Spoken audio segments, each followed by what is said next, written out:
Gaforja.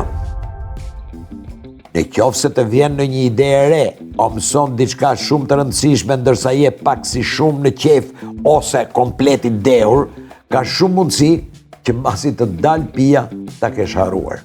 Dhe përsa kohë je esëll, nuk e kujton dot, por ka shumë mundësi që sa po të kesh hedhur ca gota ta rikujtosh përsëri. Dhe ndoshta edhe me detaje. Ka thënë një herë i madhi Ernest Hemingway i shenjës Gafores. Ta thash o Gafore, bura gruaj qof sepse më duket se jeni një moment që po përjeton një gjendje tamam sikur je i dehur me shumë ide që të qarkullojnë në kokë. Pra ka shumë mundësi që pas sa ditësh, kur të rikthehesh me këmbë në tokë, figurativisht, disa nga këto ide apo projekte të zhduken. Këshilla ime është që përpiqu t'i mbash mend këto idea, projekte që ke në kokë dhe ndoshta është më mirë që diku edhe t'i shkruash.